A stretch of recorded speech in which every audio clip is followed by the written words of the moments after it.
Nang marinig ni Ernesto Santos, isang multimilyonaryo, ang tagalinis na si Ines na tumutugtog ng piano, siya'y natigilan sa kinatatayuan dahil sa pamilyar na himig na kanyang narinig, ang melodyang madalas tugtugin at mahal ng kanyang asawang si Teresa bago ito misteryosong nawala 20 taon na ang nakalipas. Si Ernesto, isang higante sa larangan ng real estate, ay nalibing sa karangyaan ng kanyang pamumuhay at sa walang tigil na pangangailangan ng kanyang negosyo. Sa kabila ng kanyang malawak na mga ari-arian, marangyang mga pasilidad at iba't ibang mga negosyo na nagsilbi bilang kanyang mga santuwaryo, hindi nito mapunan ang kawalang naiwan ng pagkawala ni Teresa. Ang mga gabi na dati puno ng init at pagmamahal ay naging mahahabang sandali ng kalungkutan, na ang tanging naririnig ay ang malulungkot na alaala at ang nakakabagabag na tanong na hindi masagot kung ano na ang nangyari kay Teresa. Isang bagyong hapon, nagpasya si Ernesto na bisitahin ang isa sa kanyang mga pangunahing ari-arian, ang Imperial Garden, isang lugar na madalas niyang puntahan upang personal na siguraduhin ang pag-aalaga dito, na tila ang kasipagang ito ay makakabawas sa kanyang kalungkutan nang siya'y pumasok sa Grand Hall na kasing linis at kasing ningning pa rin ng dati. Isang di pangkaraniwang ingay ang sumira sa karaniwang katahimikan. Habang siya ay naglalakad sa malapad na koridor na marmol, isang malayong himig ang nagsimulang umalingaw-ngaw. Biglang huminto si Ernesto, tila surreal ang musika, ngunit ito'y kakilala na kakilala niya. Hindi ito maaaring mangyari, ngunit sigurado siya, ito ang melodyang madalas tugtugin ni Teresa. Ang kanilang kanta, isang lubos na personal na komposisyon na alam lang nilang dalawa. Habang malakas ang tibok ng kanyang puso at may bumubuong kirot sa kanyang lalamunan, inakala muna ni Ernesto na siya'y naghahalucinate. Gayunpaman, dahil sa kagilagilalas na tunog na tila nagmumula sa mga lugar ng serbisyo, sinundan niya ang tunog. Ang kanyang mga hakbang ay umalingaw-ngaw sa katahimikan ng hotel habang siya ay naglalakad patungo sa kusina. Sa isang napabayaang sulok, natuklasan niya ang isang matanda ngunit marangal pa rin na grand piano. Nakaupo sa harap nito si Ines, ang tagalinis. Doon, ang kanyang mga daliri ay malayang gumagalaw sa mga teklado ng piano. Tinutugtog niya ang kanilang kanta na tila ba'y likas na likas sa kanya.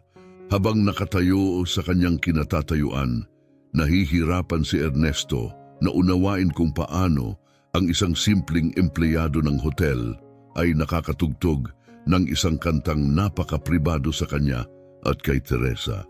Ang kanyang isipan ay puno ng mga tanong at isang malalim na pighati ang bumalot sa kanya. Paano mo natutunang tugtugin ang kantang iyan? Sa wakas ay naitanong niya, ang kanyang boses ay mahina at puno ng mga damdaming matagal na niyang iniipon. Nagulat si Ines. Tumigil sa pagtugtog at hinarap siya, namumula ang kanyang mga pisngi sa hiya nang mapagtanto niyang siya'y nahuli. Paumanhin G. Santos, bulong niya, iniiwasan ang kanyang tingin. Hindi ko alam na bawal tumugtog ng piano dito. Tinugtog ko lang ito dahil nagdudulot ito ng alaala ng isang bagay mula sa aking nakaraan. Lumapit si Ernesto, ang kanyang boses ay paos. San mo natutunan ang melodiya na iyan? Iginiit niya, nakatitig ng mabuti sa kanya, hindi maitago ang pagkamangha. Kitang-kita ang pagkailang ni Ines, ngunit kibit-balikat lang siya. Ang nanay ko ang tumutugtog niyan noong bata pa ako. Bagamat bahagya ko na siyang naaalala, paliwanag ni Ines, may bakas ng kalungkutan sa kanyang boses. Nagbibigay ito sa akin ng pakiramdam na malapit ako sa kanya kahit matagal na akong hiwalay sa aking pamilya. Isang joltang naramdaman ni Ernesto sa kanyang puso. Paano nalaman ni Ines, isang simpleng tagalinis, ang partikular na melodyang iyon na inilaan lamang ni Teresa para sa kanilang mga pribadong sandali? Maaring ito'y tsamba lang o marahil may mas malalim na koneksyon sa pagitan nila. Sanay sa isang buhay na pinamamahalaan ng lohika at kontrol, nahanap ni Ernesto ang pamilyar na tunog na tumatagos sa mga depensang maingat niyang itinayo sa loob ng mga dekada. May masasabi ka pa ba tungkol sa iyong ina? Tanong ni Ernesto, mas matigas ang tono. Nag-aatubili si Ines, nag-aalangan sa pagbabahagi ng higit pa. Hindi talaga, G. Santos. Iniwan ako sa ampunan nung bata pa ako. Malabo na ang aking mga alaala sa kanya, maliban sa melodiya na iyon. Ang sagot niya ay tumama kay Ernesto na parang isang paghahayag, mga koneksyon ng musika, pag-iwan at nakatagong mga nakaraan. Bigla itong lumitaw hindi bilang pagkakataon, kundi parang isang piraso ng palaisipan na akma sa lugar. Nagpapaliyab ng kuryosidad sa kanya, isang pagnanasa para sa mga sagot na matagal nang natutulog. Napansin ang lumalalim na katahimikan, tumayo si Ines mula sa bangko ng piano, ang kanyang boses ay mahina sa paghingi ng tawad. Talagang paumanhin, hindi ko intensyon na magdulot ng anumang pagkabalisa. Hindi iyon, mabilis na sabi ni Ernesto habang nag-uunahan ang kanyang mga isip. Kailangan kong malaman pa ang tungkol sa iyong pinagmulan. Pwede ka bang magbahagi pa sa akin? Nabigla si Ines sa matinding interes ng kanyang amo sa kanyang personal na kasaysayan. Nag-pause siya, ngunit may bagay sa taimtim na tingin ni Ernesto na nagtulak sa kanya upang tumango sa pagsang-ayon. Kung iyan ang nais mo, G. Santos, sige. Hindi sigurado si Ernesto kung anong mga paghahayag ang maaaring lumitaw, ngunit isa lang ang tiyak niya. Ang melodyang ito ay muling nag-udyok ng isang lungkot na inakala niyang matagal nang nailibing. Sa misteryosong paraan, si Ines ngayon ang nasa gitna ng paglutas ng katotohanan sa likod ng mga pangyayari 20 taon na ang nakalipas. Nang gabing iyon, si Ernesto Santos ay hindi mapakali, binabagabag ng himig na tinugtog ni Ines na tila nagpapalutang ng mga matagal nang nakabaong alaala. Hindi makapagpatuloy sa paghiga sa dilim ng kanyang silid, siya ay maagang bumangon. Ang kakaibang insidente sa hotel ay hindi niya basta maituturing na isang pagkakataon lamang. Pinangunahan ng pakiramdam ng pangangailangan, nagtungo siya sa kanyang opisina, isang malawak na lugar sa kanyang mansyon na pinalamutian ng literatura, sa negosyo at mga larawan na nagdiriwang ng kanyang mga tagumpay sa propesyon. Subalit, sa gitna ng mga simbolong ito ng tagumpay, may isang larawan na palaging nakakakuha ng kanyang pansin. Ang imahe ni Teresa na tumutugtog ng piano, ang kanyang ngiti ay naglalabas ng kagalakan, kinunan ilang araw bago siya nawala. Nakaupo sa kanyang silyang katad, itinaas ni Ernesto ang larawan ni Teresa. Nag-iisip kung marahil ang awit ay isang mahiwagang ugnayan sa kanya. Marahang hinaplos ng kanyang mga daliri ang frame, labis na nadarama ang pangungulila at isang matinding pakiramdam ng pagkakaroon ng kagyat na pangangailangan.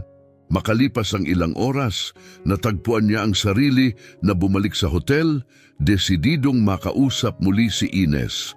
Ngayon ay wala ng ulap ng unang pagkabigla. Nais niyang higit na malaman ang tungkol sa kanyang pinagmulan. Pagpasok niya sa lugar ng serbisyo, nakita niya si Ines na naglilinis ng isang pasilyo. Sa halo ng determinasyon at kaba, nilapitan niya ito.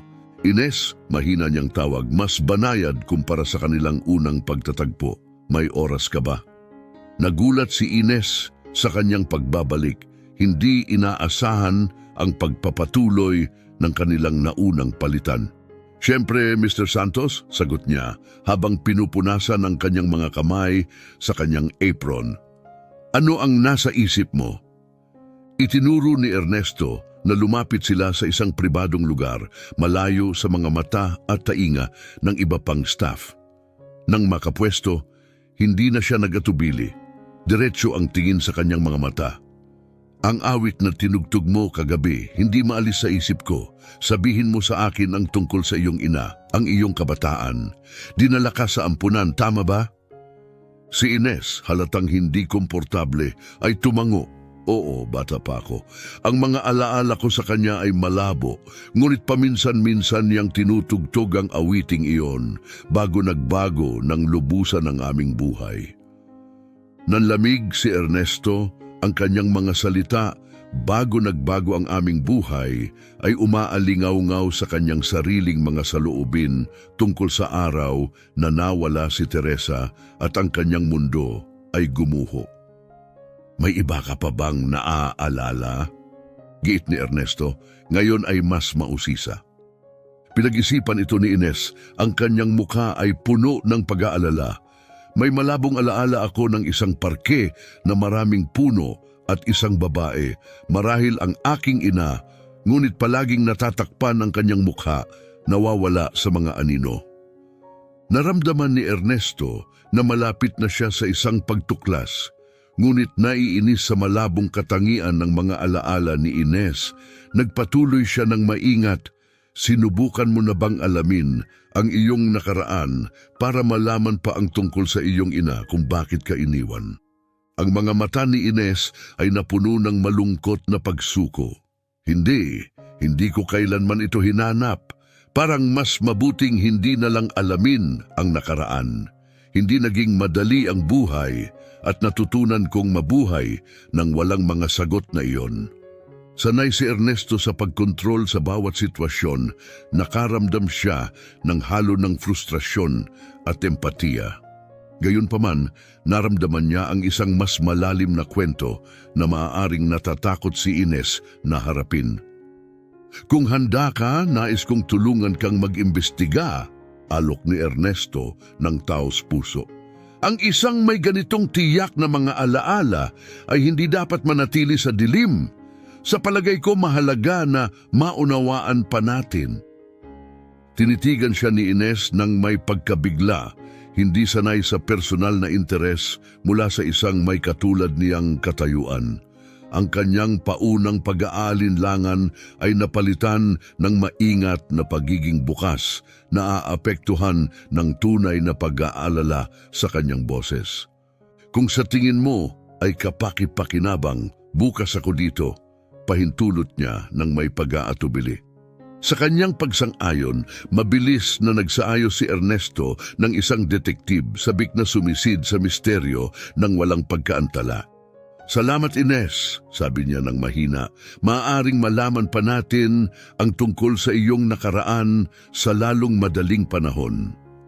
Bagaman hindi sigurado si Ines kung bakit labis na nakatuon si Ernesto, nakadama siya ng di maipaliwanag na pag-asa na ang paghahanap na ito ay maaaring magbunyag ng mga sagot na matagal na niyang kailangan. Para kay Ernesto, ito ay simula lamang ng isang paglalakbay na nangangakong magbubunyag ng isang lihim na may kapangyarihang baguhin ang kanyang buhay magpakailanman. Si Ernesto ay nag-aalumpihit, mahigpit na nakakapit sa mesa hanggang sa pumuti ang kanyang mga buko habang ang mga salita ng detektib ay tila nakabitin sa hangin ng may bigat. Ano ang natuklasan nila? Tanong niya, ang kanyang boses ay puno ng pananabik.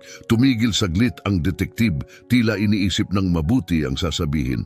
Tiyak na po ang resulta, Ginoo. Si Ines ay tunay ninyong anak, aniya. Sa balitang ito, tila nabuwal ang mundo ni Ernesto, para bang nawasak ang pundasyon ng kanyang buhay. Halos hindi siya makahinga, umupo siya sa kanyang silya at naramdaman ang bigat ng katotohanan. Ang kanyang sariling anak, si Ines, ang mahiyain at tahimik na dalaga na nagtatrabaho sa ilalim ng kanyang bubong bilang tagalinis ng mga silid, ay siya palang sariling dugo. Ang anak na inakala niyang nawala magpakailanman, na kanyang ipinagluksa ng matagal, ay naroroon pala sa kanyang tabi, Nilamon siya ng samut-saring emosyon, kagalakan na buhay pala si Ines, guilt na hindi niya agad nakilala at galit sa mapait na kapalaran na nag-agaw sa kanila ng mahahalagang taon. Alam ba niya? Tanong niya, halos bulong. Hindi pa po, Ginoo, tugon ng detektib. Wala siyang ideya tungkol sa kanyang pinagmulan. Mukhang wala siyang maalala tungkol sa kanyang kabataan o sa nangyari sa kanyang ina. Malalim na buntong hininga ang pinakawalan ni Ernesto. Ang kanyang isipan ay puno ng mga tanong. Paano niya sasabihin ang balitang ito kay Ines? Dapat ba niyang sabihin? Salamat, sabi ni Ernesto sa wakas. Ang kanyang tono ay halatang pagod. Panatilihin mo munang sikreto ito. Kailangan kong magdesisyon kung ano ang susunod na hakbang. Nauunawaan ko, Ginoo. Sabihin niyo lang kung paano ako makakatulong. Sagot ng detektib bago natapos ang tawag. Matagal na nakatingin si Ernesto sa tahimik na telepono, umaasang may mga sagot na hindi naman magmumula rito. Kailangan niyang gumawa ng mga desisyon. Tumayo siya at nagsimulang maglakad-lakad sa silid, nilamon ng bagyo ng kanyang mga iniisip at emosyon. Paano niya ipakikilala ang sarili kay Ines nang hindi ito mabibigla? Sa kabila ng kanilang formal na relasyon sa hotel, wala itong ibang dahilan para magtiwala sa kanya. Ngunit hindi rin niya ito maaaring itago. May karapatan si Ines na malaman ang katotohanan. Kinagabihan, natagpuan ni Ernesto ang sarili sa labas ng simpleng silid ng mga empleyado ni Ines. Nakaramdam siya ng labis na panghihinayang at takot habang nakatayo sa harap ng pintuan. Binabagabag ng takot na baka siya itanggihan at masaktan si Ines sa pagsisiwalat ng katotohanan. Ang mga alaala ni Teresa, ang pagmamahal ng kanyang buhay at ang kanilang mga pangako sa isa't isa ang nagtulak sa kanya upang magpatuloy. May utang siya kay Teresa na sabihin ang totoo at itama ang mga pagkakamali. Nag-ipon siya ng lakas ng loob at marahang kumatok. Binuksan ni Ines ang pintuan, ang kanyang mukha ay puno ng pagtataka. "Ginoong Santos?" tanong niya, halatang naguguluhan. "May problema po ba?" Tumango si Ernesto bagamat halatang litong-lito siya sa kanyang nararamdaman at sinabing, "Pwede ba akong pumasok? Kailangan nating mag-usap tungkol sa isang mahalagang bagay." Pinapasok siya ni Ines, mas lalo pang nagtataka. Pagpasok, naupo si Ernesto sa simpleng silya habang si Ines ay nakatayo sa gilid ng kama, halatang kinakabahan. "Ano pong nangyayari?" tanong niya nang may alinlangan. Malalim na huminga si Ernesto na pagtanto niyang sa lahat ng kanyang karanasan, wala siyang sapat na paghahanda para sa sandaling ito. "Ines," simulan niya ng banayad, "may isang bagay akong mahalagang sasabihin sa iyo tungkol sa iyong nakaraan. Isang bagay na magbabago sa lahat." Nanlaki ang mga mata ni Ines, tila natatakot sa maaaring marinig. "Ano po ang ibig ninyong sabihin?" bulong niya. Ang tingin ni Ernesto ay puno ng awa, ngunit may kasamang kirot na hindi maintindihan ni Ines. "Nag-imbestiga ako tungkol sa iyong pinagmulan upang matulungan kang mahanap ang iyong pamilya at may natuklasan akong nakakagulat, ikaw ay anak ko." Napuno ng katahimikan ng silid, mabigat na parang bigla ang ulan. "Anak nyo?" ulit ni Ines. Ang mga salita ay tila banyaga sa kanyang labi. "Oo," tugon ni Ernesto. Ang emosyon ay halatang gumapang sa kanyang boses. "Kinuha ka mula sa iyong ina at sa akin nung ikaw ay napakabata pa. Hindi ko alam ang iyong kinahinatnan at inakala kong wala ka na. Pero ngayon, alam ko na ang katotohanan." Tinakpan ni Ines ang kanyang mukha, pilit pinipigil ang kanyang magulong paghinga habang iniintindi ang hindi maubos maisip na balita.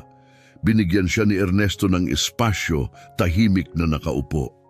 Matapos ang mahabang sandali ng tensyon, tumingin si Ines, isang halo ng pagdududa at sakit sa kanyang mga mata. "Kung totoo ito, bakit niyo po ngayon lang sinabi sa akin?" tanong niya nang nanginginig. "Dahil ngayon ko lang rin nalaman," paliwanag ni Ernesto ng taos-puso. May karapatan kang malaman kung sino ka at saan ka nagmula.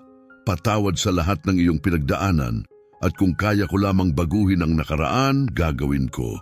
Ang kaya ko na lang gawin ngayon ay subukang itama ang lahat. Tahimik na nanatili si Ines. Ang kanyang damdamin ay isang buhawi ng kalituhan at kalungkutan. Tumayo si Ernesto na pagtanto niyang kailangan niyang bigyan si Ines ng panahon para makapag-isip. Kunin mo ang lahat ng oras na kailangan mo, sabi niya ng may banayad na tono. Nandito ako kung kailan ka handang mag-usap. Pagkatapos ay lumabas siya, mahinang isinara ang pintuan, iniwan si Ines upang harapin ang kanyang bagong realidad sa gitna ng mga magulong kaisipan. Tahimik na nakaupo si Ines, hinihigop ang bawat salita na parang sinusubukang buuin ang isang palaisipan na nagkalat sa kabuuan ng kanyang buhay. Ang mababaw niyang paghinga at nanginginig na mga kamay ay nagbigay diin sa bigat ng revelasyon. Palagi niyang nararamdaman ang isang puwang, isang nawawalang kabanata sa kwento ng kanyang buhay, ngunit hindi kailanman niya inakalang ganito kadramatiko ang liko ng kwento, na ang kanyang ina ay dinukot at ang kanyang ama ay walang kaalam-alam na malapit sa kanya sa lahat ng mga taong ito. Hindi ito maaaring totoo, mahinang bulong niya, naglalakad-lakad sa silid ng litong-lito. Ang buong buhay ko, lahat ng naranasan ko, parang isang kasinungalingan na ngayon. Maingat na tumayo si Ernesto, sinusubukang puna ng agwat sa pagitan nila, ngunit siya'y huminto, nauunawaan ang komplikasyon ng emosyon ni Ines. Pinagtangkaan niyang maintindihan ang katotohanan sa loob ng maraming linggo at alam niyang kailangang bigyan si Ines ng oras upang maunawaan ang katotohanan ng kanilang relasyon. Ines, alam kong masyadong nakakabigla ito at hindi ko inaasahan na tanggapin mo ito agad, mahinang paliwanag niya. Pero dapat mong malaman na hindi ko kailanman tinigil ang paghahanap sa iyong ina. Wala akong ideya na buntis siya nang dukutin siya mula sa akin. Sa lahat ng panahong ito, inakala kong nawala na kayong dalawa. Nagsimulang tumulo ang luha sa pisngi ni Ines habang hinarap niya si Ernesto. Ang konsepto ng pagkakaroon ng mga magulang ay banyaga sa kanya. Lumaki siyang pakiramdam na parang palutang-lutang. Walang pamilyang masasandalan. Ngayon, ang matuklasang ang kanyang amo, isang lalaking halos wala siyang alam tungkol sa kanya, ay ang kanyang ama. Masyado itong mabigat upang kayanin ng sabay-sabay. Kailangan ko ng oras, sabi niya, nanginginig ang boses sa bigat ng damdamin. Hindi ko alam kung paano ko ito maipoproseso. Tumango si Ernesto, tinatanggap ang pangangailangan niyang mag-isip-isip. Naiintindihan niyang hindi niya maaaring pilitin si Ines na tanggapin ang bagong realidad na ito. Kunin mo ang lahat ng oras na kailangan mo. Nandito lang ako. Anumang oras na handa ka, aniya. Lumabas si Ines ng opisina nang walang ibang sinabi, tumitibok ang kanyang puso at gulong-gulo ang isip sa dami ng tanong na hindi nasagot. Pinanood siya ni Ernesto habang papalayo, nakakaramdam ng halo-halong damdamin, ginhawa sa pag-amin ng katotohanan at pangamba para sa hinaharap. Alam niyang ang pinakamahirap na bahagi ay ang paghihintay na maproseso ni Ines ang lahat at magpasya kung paano haharapin ang sitwasyon.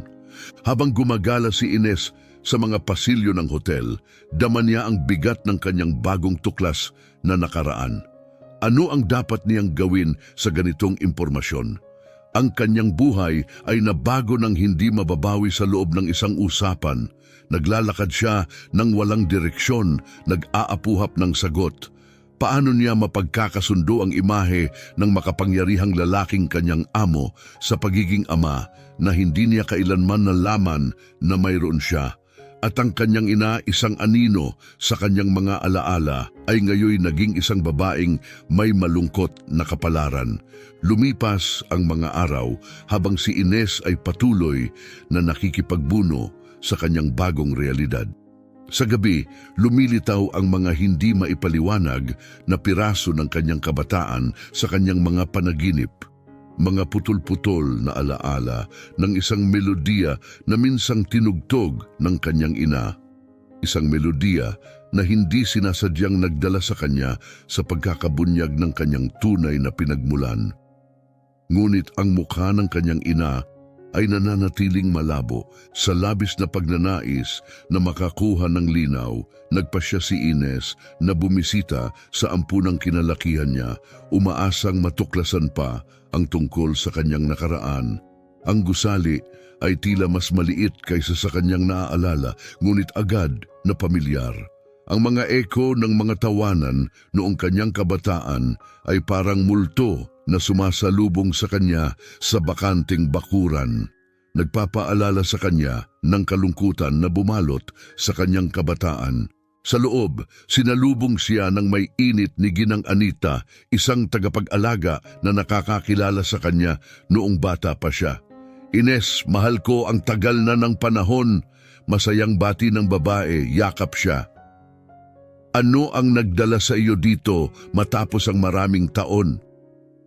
Nang may pag-aalangan, ngumiti si Ines at sumagot, "Naghahanap ako ng mga sagot tungkol sa aking ina, tungkol sa lahat bago ako dumating dito."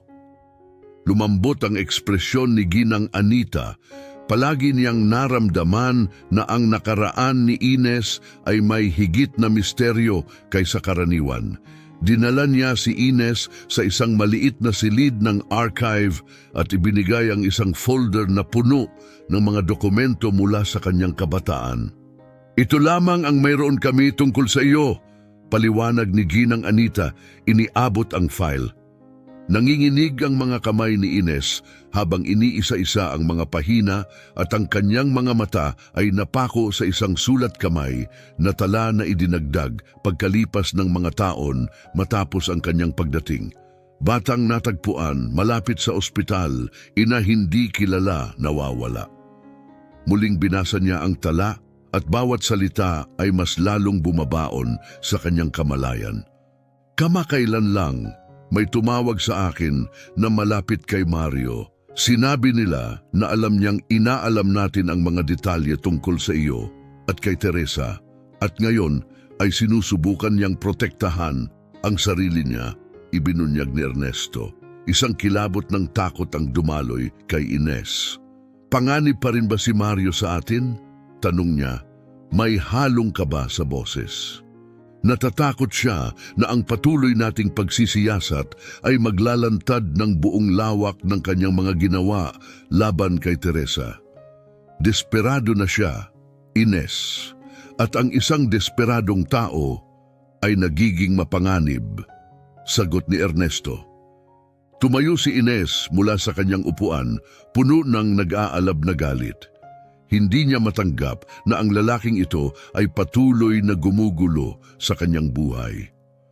"Kailangan ko ng mga sagot, pero higit sa lahat, kailangan ko ng katarungan," mariing idineklara niya. "Ano ang dapat nating gawin?" tanong niya. Ang mga mata ay nag-aalab ng determinasyon. "Hindi ko hahayaang guluhin pa niya ang buhay ko, hindi pagkatapos ng lahat ng nawala sa akin dahil sa kanya." Sumang-ayon si Ernesto, naramdaman ang kaseryosohan ng sitwasyon. "Hindi natin maaring hintayin na muli siyang umaksyon. Haharapin ko siya, may mga kontak ako na maaring makatulong para mahanap siya. Hindi natin maaaring hayaan na patuloy siyang makapanakit." Sa kabila ng takot, naramdaman ni Ines ang nakakapagpakalmang determinasyon sa deklarasyon ni Ernesto. Bagamat magkahalo ang nararamdaman niya para rito, nagtitiwala siya sa kanyang pangako sa pagkakataong iyon. "Kailangan kong sumama kapag hinarap mo siya," madiin niyang sinabi. "Hindi ko kayang manood lang. May karapatan akong malaman ang buong katotohanan." Humanga si Ernesto sa lakas ni Ines, ngunit nag-alala para sa panganib na dala nito. "Naiintindihan ko ang pangangailangan mo, pero hindi madaling kausapin si Mario. Mapanganib siya at ayokong mapahamak ka," wika niya. Hindi ako natatakot sa panganib, matibay na sagot ni Ines. Ito ang tungkol sa buhay ko at may karapatan akong malaman ang lahat ng nangyari. Nakita ni Ernesto ang determinasyon niya at sumuko sa kanyang kahilingan. Sige, pero haharapin natin ito ng magkasama. Hindi kita hahayaang gawin ito ng mag-isa, sagot niya. Nakahanap ng kaaliwan si Ines sa pangako ni Ernesto sa kabila ng kanyang patuloy na sakit at kalituhan. Ang kaalamang handa si Ernesto na harapin ang kanyang nakaraan upang protektahan siya ay nagdala ng bagong katiyakan. Habang inihahanda nila ang kanilang sarili para harapin si Mario, pareho nilang alam ang hamon sa unahan. Ang katotohanan ay malapit na, ngunit gayon din ang panganib. Sa mga sumunod na araw, bumalot ang tensyon at pag-aabang sa kanilang paligid. Nakipag-ugnayan si Ernesto sa kanyang mga dating kasamahan para sa impormasyon tungkol sa kinaroroonan ni Mario. Limitado ngunit umaasa ang natanggap nilang impormasyon. Samantala, si Ines habang patuloy na nilalabanan ang mga alaala ng kanyang magulong nakaraan ay naghahanda sa emosyonal na aspeto ng pakikitungo kay Mario. Determinado siyang hanapin ang hustisya para sa pagkawasak ng buhay ng kanyang ina at ang sarili niyang pagdurusa. Isang umaga tumawag ang isang mahalagang impormante kay Ernesto. Ginoong Santos, natuntunan namin si Mario Cortez, sabi ng tumawag. Matagal siyang nawala sa radar, ngunit kamakailan lang ay nakita sa isang liblib na ari-arian sa labas ng lungsod. Mukhang sangkot siya sa mga iligal na transaksyon. Hinigpitan ni Ernesto ang hawak sa telepono, alamang panganib na dulot ni Mario. Sigurado ba kayo? Tanong niya, seryoso at may kaba. Opo sir, lihim ang lokasyon, ngunit nakumpirma ang presensya niya roon. Mag-ingat lang, mahigpit ang seguridad niya, babala ng impormante. Matapos magpasalamat, ibinaba ni Ernesto ang telepono. Alam niyang hindi na sila maaaring magpatumpik-tumpik pa. Si Mario ay nasa loob na ng kanilang abot, nagbibigay ng pagkakataon na harapin siya. Ngunit ang panganib ay nagdadala ng mabigat na alalahanin, lalo na para sa kaligtasan ni Ines. Sa hapon ding yon, tinawag ni Ernesto si Ines sa kanyang opisina. Mabigat ang ekspresyon niya habang isiniwalat ang balita. Nahanap na namin si Mario, diretsahang sabi niya. Sinusuri ang reaksyon ni Ines. Bagamat nagulat, nanatiling matatag si Ines at inintindi ang bigat at panganib ng sitwasyon. Nasaan siya? Tanong niya ng kalmado. Nasa isang ari-arian sa labas ng lungsod. Mahigpit ang seguridad at malamang nasangkot sa mga iligal na gawain. Mahirap siyang lapitan, pero ito na ang pagkakataon natin upang alamin ang katotohanan. Huminga ng malalim si Ines. Alam na ang paghaharap kay Mario ay hindi lamang tungkol sa pagtuklas sa kapalaran ng kanyang ina, kundi pati na rin sa pagharap sa isang taong handang gumawa ng matinding aksyon. Gayunpaman, hindi matinag ang kanyang determinasyon. Sasama ako sa iyo, mariin niyang sinabi. Hindi ko kayang maghintay lamang habang hinaharap mo siya. Kailangang makita ko siya ng harapan at maunawaan kung bakit niya ginulo ang aming buhay. Bagamat halatang nag-aalala, tumango si Ernesto sa kanyang pagkakaunawa. Naiintindihan ko, Ines, pero kailangan mong maging handa. Mapanganib si Mario at hindi siya madaling kausapin. Gagawin niya ang lahat para protektahan ang sarili niya, babala niya. Malinaw ang sagot ni Ines, hindi nanginginig sa takot. Hinahanap ko ang katotohanan sa buong buhay ko. Kahit anong panganib, hindi na ako titigil ngayon. Napahanga si Ernesto sa tapang ni Ines, ngunit alam niya ang tunay na panganib, emosyonal man o pisikal. Sa kabila nito, kinilala niya ang karapatan ni Ines na harapin ang kanyang nakaraan. Sige, haharapin natin ito ng magkasama, tugon niya. Pinagtibay ang kanilang plano. Pagkalipas ng ilang araw, nagtungo sina Ernesto at Ines sa liblib na ari-arian ni Mario. Tahimik ang biyahe, kapwa abala sa kani-kaniyang iniisip. Nakatingin si Ines sa bintana, sinusubukang buuin ang mga pira-pirasong alaala ng kanyang ina, umaasa na may liwanag na lilitaw.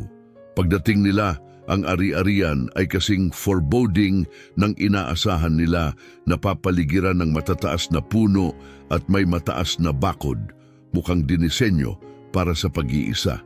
Ipinarada ni Ernesto ang sasakyan sa ligtas na distansya. "Handa ka na ba?" tanong niya, seryosong nakatingin kay Ines. Tumango siya, damang-dama ang mabilis na tibok ng kanyang puso, ngunit matatag. Natatakot siya, ngunit alam niyang hindi maiiwasan ang paghaharap na ito.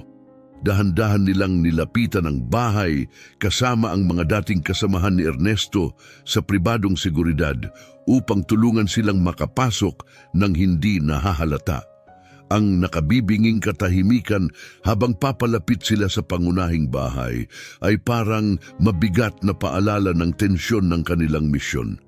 Pagdating sa pintuan, kumatok ng matatag si Ernesto. May tensyon sa paghihintay hanggang sa unti-unting bumukas ang pinto. Inilantad ang isang matikas na gwardyang tumingin sa kanila nang may matinding paghihinala. "Anong kailangan niyo rito?" tanong nito ng magaspang.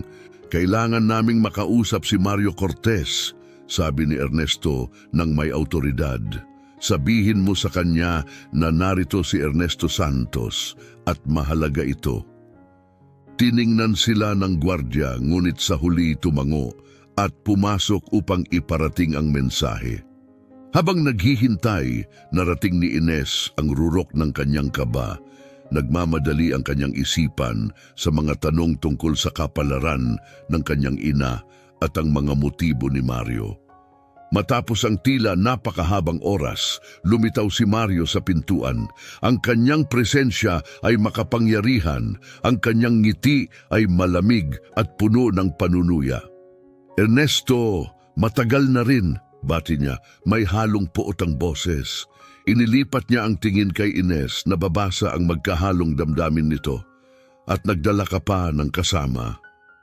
"Alam mo kung bakit kami narito, Mario?" Unahan ni Ernesto, handang makipagsagutan. "Gusto kong malaman ang totoo tungkol kay Teresa at kung bakit mo iniwan ang anak ko upang magdusa." Tumawa si Mario ng malamig, puno ng panunuya. "Si Teresa ay bahagi lang ng laro namin at ang anak mo," tumitig siya kay Ines ng may pangaalipusta, "hindi dapat kailanman nagkaroon ng lugar sa mundo." Halos bumagsak ang pakiramdam ni Ines mula sa kanyang mga salita, parang gumuho ang lupa sa ilalim niya. Si Ernesto, pinapatakbo ng galit at pagprotekta, ay nagpatuloy. "Gusto namin ang buong kwento, Mario. Tigilan mo na ang mga laro. Sabihin mo sa amin ang lahat, ang ginawa mo kay Teresa, kung paano mo winasak ang mga buhay namin, panahon na para sa katotohanan." Ngumisi si Mario, nakataas ang mga kamay sa pagkukwento. "Ang totoo, ano ang magagawa nito? Si Teresa ay walang iba kundi kasangkapan para sa akin at ikaw," tumingin siya kay Ernesto, "ay sobrang bulag para makita ang katotohanan." Sa kabila ng emosyonal na unos, nahanap ni Ines ang kanyang boses, mabigat sa sakit, ngunit hinihimok ng pangangailangan para sa sagot. "Ano ang ginawa mo sa aking ina? Bakit? Ipaliwanag mo ang sarili mo." Mariin niyang tanong. Ang tingin ni Mario ay nagyayelo nang sumagot siya. "Ang iyong ina ay isang pawn lamang sa aking paghihiganti laban kay Ernesto. Kinuha ko siya upang sirain siya at nagtagumpay ako. Hindi ba't hindi mo na ibalik ang iyong sarili mula noon, Ernesto?" Ang mapanirang ngiti niya ay nakatuon kay Ernesto, ngunit damang-dama ito ni Ines. Ang masakit na mga revelasyon ay nagpaikot ng bagyong emosyon kay Ines. Ang kanyang determinasyon ay nahaluan ng lungkot at galit. Ang paghaharap na ito ay simula pa lamang ng kanilang laban para sa katotohanan at katarungan. Nagbago ang lahat para kay Ines nang mawala ang kanyang ina. Musika tumindi. Nasaan siya? Ano talaga ang nangyari sa kanya? Habang ang karaniwang mapanuyang ngiti ni Mario ay naglaho, pinalitan ito ng mas malalim at mas nakakatakot na anino sa kanyang mga mata. Si Teresa, sa kasamaang palad, ang iyong ina ay pumanaw matapos kang ipanganak. Huminto siya. Tila hinayaan munang lumubog ang kanyang sinabi. Mahina siya. Ang panganganak ay puno ng komplikasyon. Nang madala ko siya sa ospital, wala na silang magawa. Nang hina ang mga tuhod ni Ines, nang tumama ang mapait na katotohanan, namatay ang kanyang ina nang mag-isa matapos ipanganak siya habang nakakulong. Tumulo ang luha sa kanyang mukha, hindi lamang mula sa lungkot, kundi mula rin sa galit na namumuo sa loob niya. Pinabayaan mo lang ba siyang mamatay? Tanong ni Ines, ang boses niya'y halong pagkabigla at galit. Dinukot mo ba siya? Pinilit siyang magtiis, tapos iiwan mo lang siya sa ospital? Nanatiling walang pakiramdam ang ekspresyon ni Mario. Wala na siyang silbi sa akin. Ang mahalaga ay magdusa si Ernesto at natupad niya ang layuning iyon. Hindi na napigilan ni Ernesto ang kanyang galit, hinablot niya si Mario sa kwelyo. Sumpain ka, Mario! Sigaw niya, nanginginig habang iniuga si Mario. Kinuha mo ang lahat sa akin, si Teresa, ang anak ko. Sa kabila ng matinding galit ni Ernesto, nanatili si Mario na walang takot. Walang silbi ang pagsisisi, Ernesto, malamig niyang sagot. Nawala na sa iyo ang lahat ng iyong pinahalagahan at ako ang nagtagumpay. Hindi na kinaya ni Ines na magpigil. Wala kang napanalunan, mariin niyang sinabi. Kinuha mo ang aking ina sa akin, pero hindi mo kukunin ang aking kinabukasan. Hindi ko hahayaang kontrolin mo ang aming buhay. Pasimpleng inalis ni Mario ang pagkakahawak ni Ernesto at umatras. Inaayos ang kanyang kwelyo ng may paghamak. Ang kapalaran mo ay wala na sa iyong mga kamay, babae. Ako ang laging may kontrol. Ngunit bago pa niya maituloy ang kanyang sinasabi, isang malakas na kaguluhan ang umalingaw-ngaw sa labas ng ari-arian. Nagpalitan ng tingin sina Ernesto at Ines habang nagmadaling pumunta ang mga bantay ni Mario sa pinto.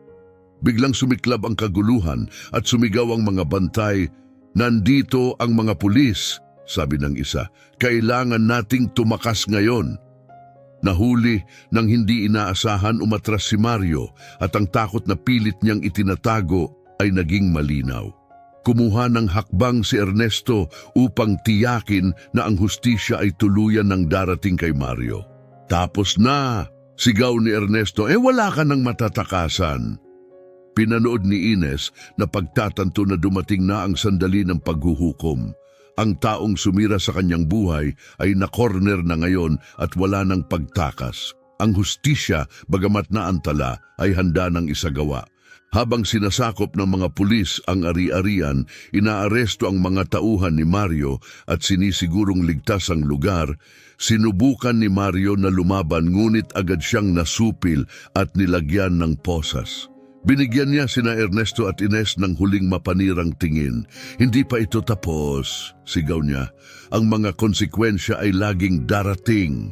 Si Ernesto, may nagniningas na determinasyon sa kanyang mga mata, ay hinarap siya sa huling pagkakataon. "Tapos na, Mario. Pagbabayaran mo ang iyong mga kasalanan at ngayon makakapagsimula na muli ang anak ko at ako." Si Ines, nanginginig pa rin mula sa nangyari, ay nakaramdam ng kaluwagan at lungkot. Ang pinagmumulan ng kanyang sakit ay nakaharap na ang hustisya, ngunit ang puwang na iniwan ng pagkawala ng kanyang ina ay nananatiling malalim. Tinitigan siya ni Ernesto nang may malasakit, alam ang kanilang pinagsasaluhang pagdurusa, ngunit umaasa na magkasama nilang matatagpuan ang kapayapaang hinahanap nila. "Umuwi na tayo," mahina niyang bulong. "Tapos na ito." Tumango si Ines at habang umaalis sila sa ari-arian ni Mario, napagtanto niya na ang katotohanan ay nalantad na. Bagamat nananatili ang sakit, mayroon na siyang pagkakataong magsimula muli kasama ang kanyang ama. Umalis sina Ines at Ernesto sa ari-arian ni Mario na puno ng magkahalong damdamin. Ang hustisya ay patuloy ng lumalakad, ngunit ang bigat ng kanilang mga karanasan ay mahirap tanggalin. Pinag-isipan ni Ines ang masakit na katotohanan ng pagdurusa ng kanyang ina bago ito namatay. Kahit na may paparating na paglilitis kay Mario, wala nang makakabawi sa mga taon na nawala. Kinabukasan, nagising si Ines na parang isang bangungot ang lahat ng nangyari. Nakaupo sa kama sa bahagyang madilim na silid ng mansyon ni Ernesto, pinag-isipan niya ang kanyang pagbabagong mula sa isang simpleng empleyado ng hotel patungo sa pagiging anak ng isang kilalang tao. Ngayon ay ganap ng mulat sa kanyang pinagmulan, ngunit pinahirapan ng hindi pamilyar na kalungkutan. Habang nagbibihis, puno ang kanyang isip ng mga tanong tungkol sa kanyang hinaharap at kung paano magpapatuloy sa mga bagong natuklasan tungkol sa kanyang buhay. Sa hapagkainan, naroon na si Ernesto, hawak ang isang tasa ng kape, ang kanyang mukha'y naglalarawan ng parehong pag-aalala at pagod.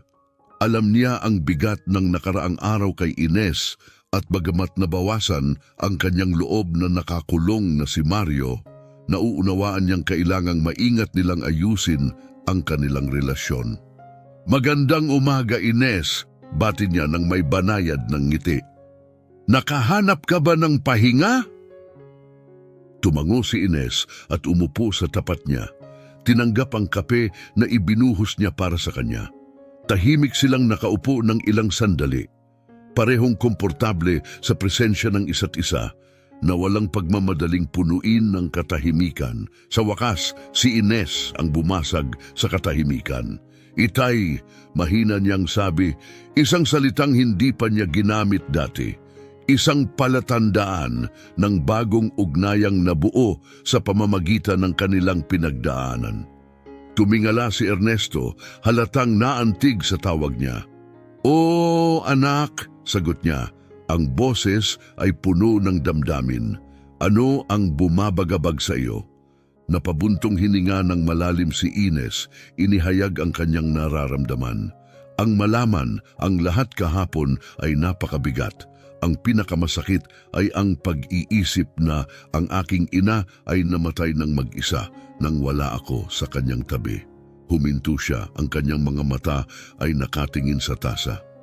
"Palagi akong may naramdamang puwang at ngayon naiintindihan ko na iyon ang kawalan niya." Tumango si Ernesto sa pakikiisa, labis na nauunawaan ang permanenteng sugat na iniwan ng pagkawala ni Teresa sa kanilang buhay.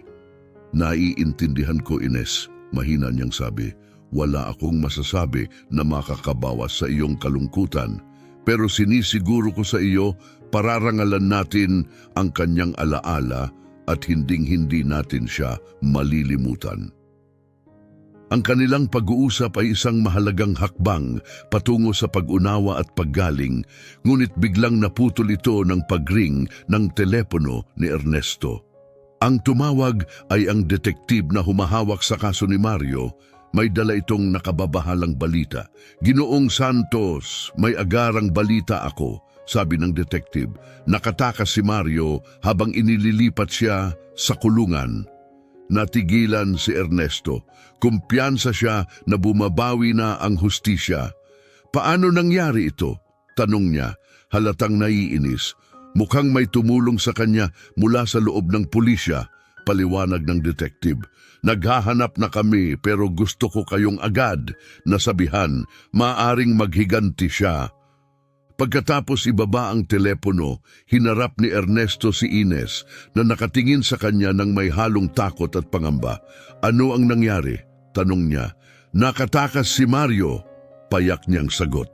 "Malaya siya at hindi natin alam ang susunod niyang gagawin." Naramdaman ni Ines ang malamig na takot na yumakap sa kanya. "Sa tingin mo ba pupunta siya sa atin?" tanong niya, nanginginig ang boses. "Hindi ako sigurado," sagot ni Ernesto, "pero magsasagawa ako ng mga hakbang. Palalakasin natin ang seguridad at sisiguraduhing ligtas ka." Habang inaayos ni Ernesto ang seguridad, pinag-isipan ni Ines ang mga posibleng panganib ng kalayaan ni Mario. Alam niyang mapaghiganti ito at natatakot sa maaring plano nito. Lumipas ang araw na puno ng tensyon habang naghihintay sila ng karagdagang balita. Sa gabi, kinumpirma ang kanilang pinakamasamang takot. Nakita si Mario malapit sa mansyon. Walang nasasayang na oras, naghanda si Ernesto upang protektahan ang kanilang tahanan at buhay. Hindi natin siya hahayaang talunin tayo, matibay niyang deklarasyon. Sa pagkakataong ito, titiyakin nating mapaparusahan siya. Si Ines, na pinalakas ng determinasyon ng kanyang ama at ng sarili niyang lakas, ay naghanda upang harapin ang anumang mangyari. Ang atmosfera sa mansyon ay puno ng tensyon. Bawat anino at tunog ay nagpapalaki sa kanilang kaba. Habang bumabalot ang gabi sa lungsod, sina Ines at Ernesto ay naghanda para sa nalalapit na sagupaan. Alam na malapit si Mario at ang huling paghaharap ay hindi na maiiwasan. Magkasama silang nakatayo, handang tapusin ang lahat ng nagsimula, maraming taon na ang nakalipas. Habang sinigurado ni Ernesto sa kanyang security team na walang pagkakamaling mangyayari sa kanilang huling laban. Ligtas tayo, Ines, pagtiyak ni Ernesto sa kanya sa gitna ng tensyonadong katahimikan.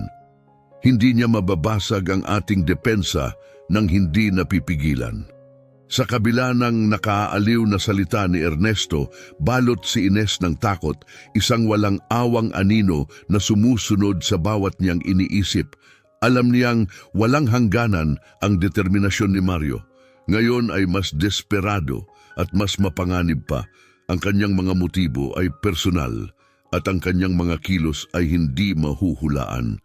Ang mansyon ay pinatatag. Ang mga tauhan ng seguridad ay nagbabantay sa paligid habang ang lahat ng mga daanan ay mahigpit na sinigurado. Maingat na naghanda si Ernesto, ngunit ang hangin ay mabigat sa banta ng paparating na paghihiganti ni Mario. Habang lumalalim ang gabi, ang katahimikan ng mga pasilyo ng mansyon ay nagpalakas sa bawat kaunting tunog na nagdala kay Ines sa heightened alertness.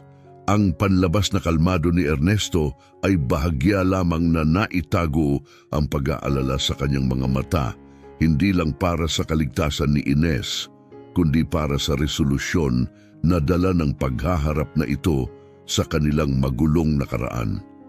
Makalipas ang ilang sandali, may na-detect na galaw malapit sa mga lupa, dahilan para sila'y maghanda.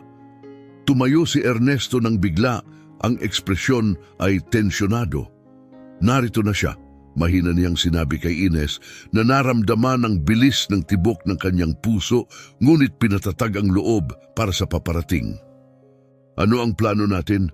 Tanong niya. Alam ang hindi maiiwasang sagupaan ay ilang sandali na lamang. Pipigilan natin siya bago pa siya makalapit. Sagot ni Ernesto, sinisikap panatilihin ang kalmado. Habang naghahanda ang security team para sa pagdating ni Mario, isang hindi inaasahang balita ang dumating. Isa sa mga guwardiya ang nagmadaling pumasok, hinihingal habang dala ang agarang impormasyon. Ginoong Santos, may problema? Aniyan ang nag-aapura. Hindi nag-iisa si Mario. Kumunot ang noo ni Ernesto, agad na nauunawaan ang bigat ng sitwasyon. Ano ang ibig mong sabihin? Tanong niya, ang boses ay nananatiling matatag. May dala siyang mga kasama, hindi siya nag-iisa. Kumuha siya ng mga mersenaryo upang pilitin ang pagpasok, pagbubunyag ng guwardiya. Isang alon ng pangamba ang dumaloy kay Ines nang biglang tumaas ang panganib. Hindi na lamang nila kalaban ang isang desperadong tao, kundi isang mahusay na armadong grupo. Lumapit si Ernesto kay Ines, mahigpit na hinawakan ang kanyang mga kamay. Poprotektahan kita, matatag niyang sinabi. Ano man ang mangyari, hindi kanya masasaktan. Sa kabila ng resolusyon ng kanyang ama, naramdaman ni Ines ang lakas ng loob na bumangon mula sa kanyang takot, kahit alam niyang kaharap nila ang hindi pangkaraniwang banta. Habang ang tensyonadong minuto ay tila nagiging isang walang katapusang paghihintay, narinig nila ang malinaw na mga tunog ng papalapit na grupo. Sa wakas, dumating si Mario sa pangunahing pasukan kasama ang kanyang mga tauhan. Ang kanyang presensya, kasing nakakatakot gaya ng dati, ay nagdala ng pangako ng paghihiganti. "Ernesto!" sigaw ni Mario mula sa pintuan. "Hindi pa ito tapos! Lumabas ka at harapin ako!" Si Ernesto, na may hindi natitinag na kalmado, ay humakbang pasulong upang harapin ang kanyang kalaban. "Dito na nagtatapos ito, Mario," mariin niyang sinabi. "Wala ka nang matatakasan ngayon." Ang sagot ni Mario ay isang mapanuyang tawa. "Tumakas? Hindi ko iniisip ang pagtakas. Ang tungkol dito ay paghihiganti. Ang pagpapabayad sa iyo at sa anak mong hindi dapat ipinanganak." Si Ines, nasugatan ng kanyang mga salita, ngunit puno ng matinding determinasyon, ay humarap kay Mario. "Huwag mo na akong tawaging ganoon muli," sigaw niya. "Ang aking ina ay hindi iyong laruan at hindi rin ako, tapos na ang laban mo rito." Bago pa makasagot si Mario, agad na kumilos ang security team ni Ernesto. Mabilis na napabagsak ang mga mersenaryo. Habang sinusubukang umatras si Mario, natagpuan niyang harang na ang kanyang daan. Ang mga pulis na tinawagan na ni Ernesto ng mas maaga ay nakapalibot na sa ari-arian. Isinasara ang anumang potensyal na labasan. Sa loob ng ilang sandali, naaresto si Mario. Ang huling pagtatangka niya ay nabigo. Habang dinadala siya ng mga pulis, pinanood nina Ernesto at Ines, balot ng isang malalim na damdamin ng pagsasara. Ang madilim na kabanata na bumalot sa kanilang buhay ay sa wakas nagtatapos na. Si Ines, bagamat nanginginig pa mula sa tindi ng paghaharap, ay nagsimulang makaramdam ng kagaanan mula sa kanyang mga pasanin. Tumalikod siya kay Ernesto at sa unang pagkakataon sa loob ng maraming taon, ang tunay na posibilidad ng isang bagong simula ay tila abot kamay. "Ayos ka lang ba?" tanong ni Ernesto. Ang boses ay puno ng pag-aalala at ginhawa. Tumugon si Ines ng isang banayad ngunit tapat ng ngiti. "Ayos na ako. Totoo, ayos na." Naglakad silang pabalik sa malaking bahay. Alam na maraming hindi pa tiyak sa hinaharap, ngunit puno rin ito ng pag-asa. Ang kanilang pinagsasaluhang kasaysayan na dating naging sanhi ng pagkakahiwalay, ngayon ay pinag-isa silang mas matatag kaysa dati. Bagamat malinaw pa ang emosyonal na mga sugat, natagpuan nilang pareho ang kaaliwan at lakas sa isa't isa upang magpatuloy. Sa wakas, handa na si Ines na iwan ang mapait na anino ng kanyang ina at tanggapin ang pagkakataon para sa isang bagong simula. Isang hinaharap kasama si Ernesto, inuuna ang pagmamahal at pamilya higit sa lahat. Natamo nilang pareho ang kaligtasan, nagdadala ng kapayapaan na matagal na nilang hinahanap. Kung ang kwentong ito ay nakakaantig sa iyo, isaalang-alang ang pag-like at pag-subscribe sa aming channel. Ang iyong suporta ang nagtutulak sa amin upang patuloy na maghatid ng mga kapana-panabik na kwento. Huwag palampasin ang aming susunod na nakakakilig na video. Manatiling konektado. Lubos naming pinahahalagahan ang inyong suporta. I-click ang mga link na makikita sa inyong screen para sa piling koleksyon ng mga uplifting stories at entertainment. Hanggang sa muli, nang marinig ni Ernesto Santos, isang